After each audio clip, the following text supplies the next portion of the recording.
这里是进入崇德管制站前的一个中油加油站，也有 7-Eleven。如果害怕进入后不幸再次遇到余震落石，在这里加满油补足粮食是可以的。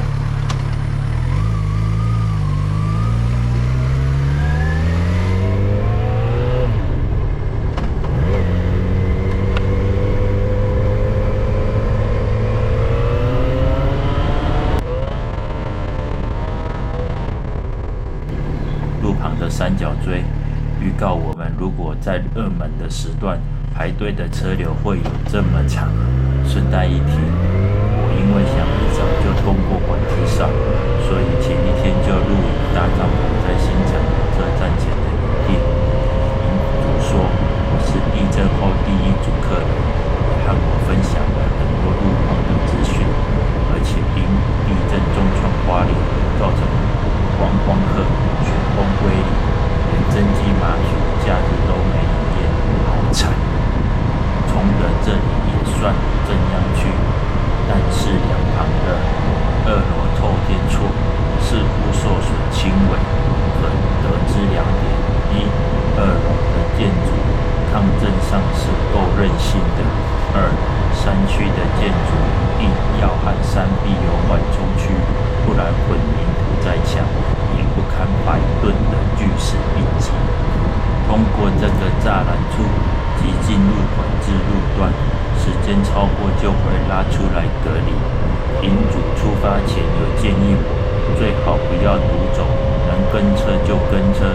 前面刚好有台货车帮我测试路况，我们无法预知哪一个盲弯出现时，路上会有无法闪避的巨石。崇德隧道前这段路，感觉路况还在控制内。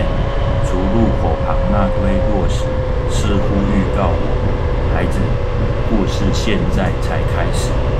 依山傍海的世界级美景101大楼和花莲，我一定选择来这里。每次的东台湾之旅，来一次，赞叹一次，感动一次。其实我会选择在秀林乡，也就是最接近崇德管制哨的地方过夜，就是想在一大早醒来，精神最好的时段来通过管制区。因为下午5点到7点的时段，天色已经偏暗，万一又下雨，那个路况将是很难判别。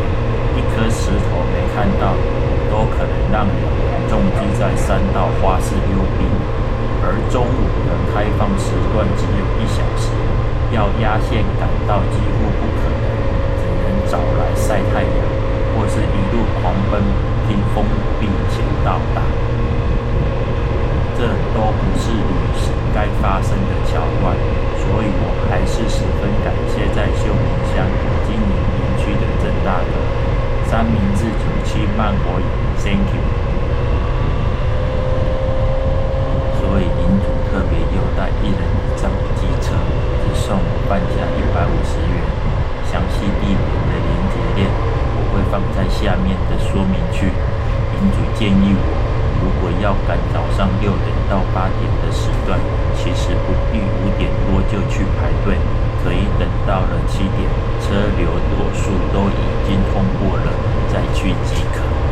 正如营主的建议，我在7点半能到达时，几乎没有排队的车流。我还错觉是否超过了8点。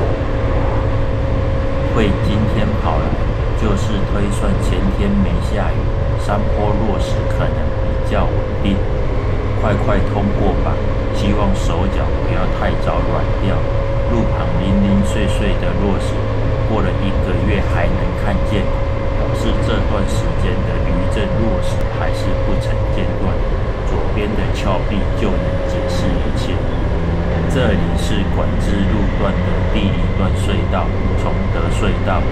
刺眼的光圈渐大，代表隧道即将结束。迎接来的世界是崩裂还是完整呢？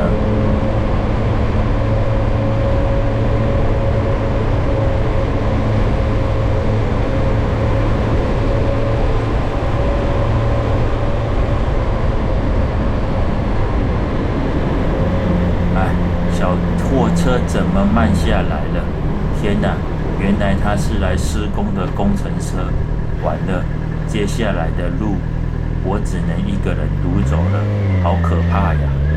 不管了，没有回头路了。天气似乎不给力，再晚点可能会下雨。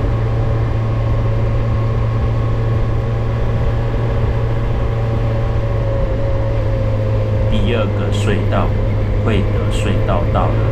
这辈子今天特别喜欢骑到洞里面，有点逃兵的罪恶感。在隧道里能看到对向的来车，心中的安定感上升不少，表示出了洞口的道路是许可的，没有落石，没有路障，通过 OK。前方的微光小点，似乎看到出口的光圈，怎么有点不太想出去的感觉，想一辈子窝囊的躲在这里。又一台对向车告诉我洞口路光 OK， 谢谢。大白，你给我刷卡累积点数啊？我完全不生气，我好需要引导车在前面。去吧，大白，自由的飞驰。大洞口，场景渐清，这段路的山壁似乎离道路更近了，也更陡峭。路上不曾间断的补丁，可以想象震灾后的坑洞和破裂。说是战场，或是飞弹轰炸，我想也相去不远。峭壁上的绿树掩饰了诡谲的岩壁，此时我的不安垂直上升，前方的平衡似乎带着敌意。忽然映入眼帘是右侧无边际淡蓝的太平洋，上头罩着灰白的片云，我不得不佩服花莲断崖的美景。右侧的海真的太美丽，往常的景色应该是一堆违停拍照的人潮吧。眼前出现一幕震撼的画面，巨石瀑布河，落石区就在车旁，心中出现若现在地震，我该前进还是后退的问号。复杂的想法让机车放慢速度，岂能安安静静地滑过去？接下来进入第三个隧道——景文隧道。地球上的人类看到这场景，不会怀疑台湾为何叫佛摩萨。每一个大转弯意味着山壁突出一块巨石，平面的道路让车辆蠢蠢欲动，上头的巨石也打算随时降落人间。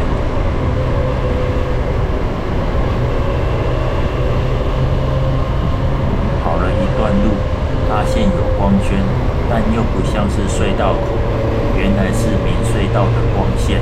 可是结构似乎受到严重的破坏，接下来的隧道壁开始出现不规则的开凿痕迹。这段应该是地理课本中所介绍坚硬无比的大理石岩层所开花，留下这鬼斧神工的痕迹。继续起，发现很少隧道会像山路般弯来弯去。观念上，隧道不是要开挖直线才能节省最多的人力和时间成本。可见当时在地质的探勘上，一定遭遇到不少的困难与妥协。不远处迎来第二道光圈，可能是出口吧。但接近时，我的心中纠结了。我脑中的画面和眼前的画面不断交织堆叠。这里曾被拍到巨石砸破明隧道、小轿车生死一瞬间的影片，现在骑车通过的我，心中不停涌现不安，还有不断升高的惊吓指数，无止的恐怖指数。想当时又有地震摇晃，又有上头落石巨响，我根本不能模拟那时的震撼和害怕，是现在的几千倍。进到正常隧道里，希望这第三个光圈是真正的出口，不要再吓我了。接近洞口，排列了几台车，还有工作人员。往左一瞥，原来是清水断桥到了。放慢车速，骑上日据时代的旧便桥，心中发想：要是没有这座不起眼的历史痕迹，建设初期，如果因为某些意识原因把它废除或年久失修崩落，今天通车复原的最后一里路可能还无限遥远。清水刚变桥后的道路只剩单向单车道，泥泥车堆满许多大大小小的落石，高度令我不敢直视。骑着摩托车通过的我显得如此微小和脆弱。现在若是再发生摇晃，身旁的巨石堆，我可能会如灰尘般被淹没。想到这里，感觉家人阻止我走花东回北部，或许是对的。原路走台61快速道路返回北部也是可以，为何一定要环岛成圈呢？人就是常常感性压垮理性，悔不当初。来到冷水隧道，这应该是最后一个隧道了吧？我的手渐渐出现酸麻，明明没几公里的路程，那种疲累的程度，怎么和昨天从高雄远征到花莲一样的全身酸痛？在这个崭新的隧道内，我能意识到所有的危机都解除了，但我也一路憋气凝神的行驶，行车至此，真的气力放尽，有点像在神游般撑完这最后一个隧道。又见到光圈了，良好的路面让我确定，我正是脱离了落石的暴风圈。前方出现闪烁的警示灯，应该是管制哨的人员，您辛苦了。我应该是上午时段最后一台通过的车。我放慢的车速，看着前方翠绿的山峦，想着花莲人每年处在地震的压力管中生活，庆幸自己是居住在相对安全的西半部。虽然我是会拿香的妈祖信徒，但今日我感谢主，我真心真诚的感谢主，你的慈悲和力量伸出手，稳住了花莲，让地震的伤亡降到最低，让姐妹弟兄们安然逃离为止。伟大的主，花莲谢谢你，台湾谢谢你，谢谢，谢谢，谢谢。We love you。后山的安全不能没有你。